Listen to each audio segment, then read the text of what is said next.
capsule 3 de la partie 4.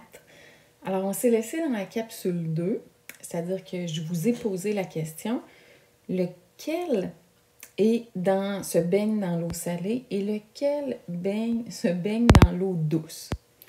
Alors, on aura compris que c'est pas réellement ça qui se passe avec l'osmose quand on s'en va se baigner dans la mer, mais celui-ci, si notre peau n'était pas recouverte de cellules qui ont de la kératine à la surface, ce qui fait que nos cellules sont à la surface de la peau sont imperméables, bien, on pourrait perdre notre eau et ratatiner, donc comme ce monsieur ici, ratatiner lorsqu'on se baigne dans l'eau salée. Et le phénomène contraire, quand on prend notre bain ou quand on veut se baigner dans un lac, mais par osmose, on pourrait imaginer qu'on absorbe l'eau du lac, puisqu'il y a moins de soluté dans l'eau du lac que ce qu'il y a dans notre corps. Alors ici, c'est comme si on se baignait dans une solution hypotonique, et ici, ce serait une solution hypertonique. Comme je vous dis, c'est pas ça qui se produit parce que notre couche extérieure de peau recouverte de kératine est plus imperméable. Mais on peut observer un peu ce phénomène-là quand on prend un bain. Quand on prend un bain, puis on est dans l'eau longtemps, mais on dit que nos doigts puis nos orteils ratatinent. On vient comme les doigts plisser. En fait, ils plissent pas, au contraire, ils gonflent.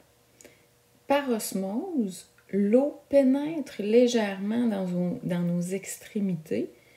Donc, il y a de l'eau qui entre et ça fait gonfler les petits plis, les petites rides, si on veut, qu'on a déjà sur les doigts. C'est pour ça qu'on a la sensation que nos doigts sont plissés. Ici, c'est un exemple d'une paramécie, qui est un organisme eucaryote, donc des cellules comme nous, unicellulaires qui vivent dans l'eau. Quand tu vis dans l'eau douce, ben, l'osmose fait qu'il y a toujours de l'eau qui rentre à l'intérieur de la paramécie, par le principe d'osmose, bien sûr, et la paramécie est équipée d'une petite pochette, une petite vacuole qui va accumuler l'eau en surplus qui entre, et une fois de temps en temps, ben, la paramécie va compresser cette vacuole-là pour faire ressortir l'eau qui est entrée en trop. On parlera de l'osmose et des œufs en classe.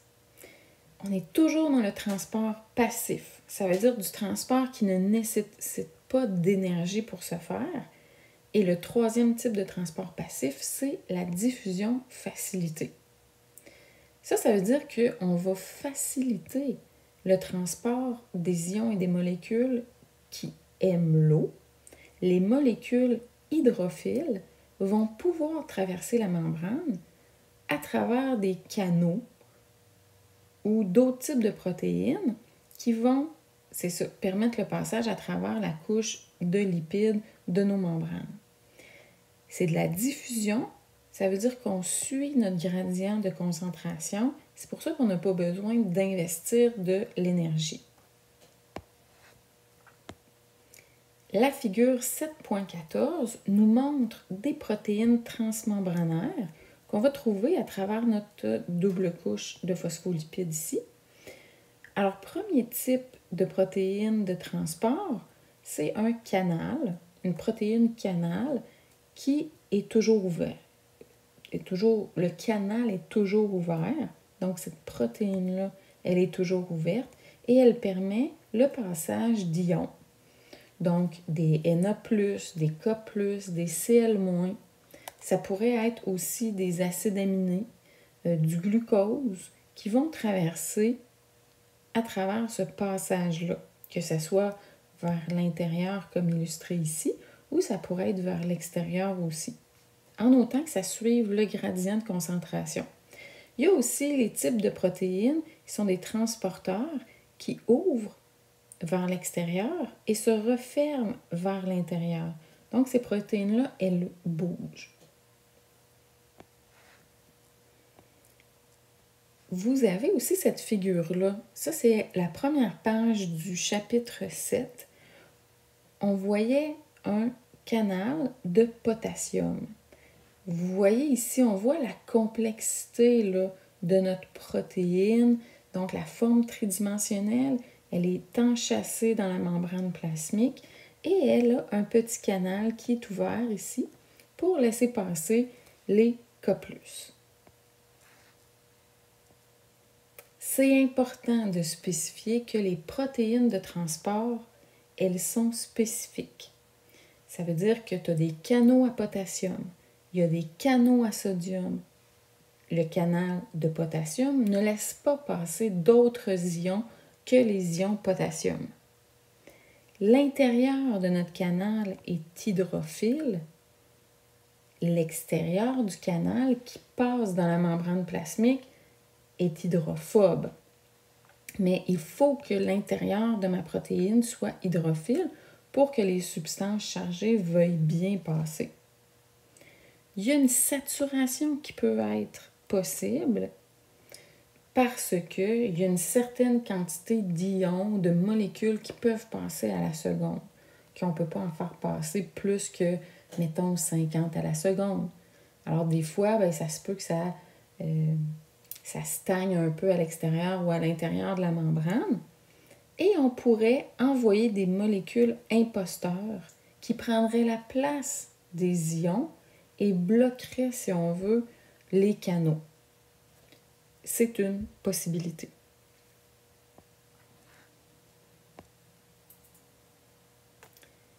Ici, je vous ai mis cet exemple-là pour vous montrer à quel point les protéines membranaires, les protéines transmembranaires qui font de la diffusion facilitée sont importantes dans le fonctionnement adéquat de notre corps.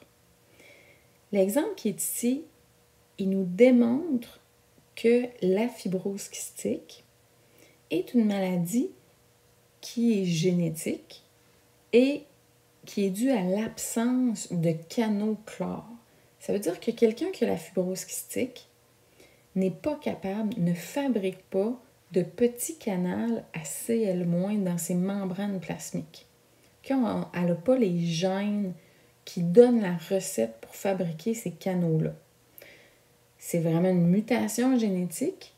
Donc, le gène est mutant. Le gène qui fabrique les canaux chlore, ça nous donne une protéine anormale qui va aller s'insérer, par exemple, dans une membrane de cellules pulmonaires, comme ici. Alors, à la surface ici, mes ions chlore qu'on voit là, normalement, devraient être capables de sortir et de suivre leur gradient de concentration, mais les porte-chlore n'existent pas. Je ne peux pas faire sortir mes Cl-. Qu'est-ce que ça fait? C'est que par osmose, ça conserve plus d'eau à l'intérieur des cellules.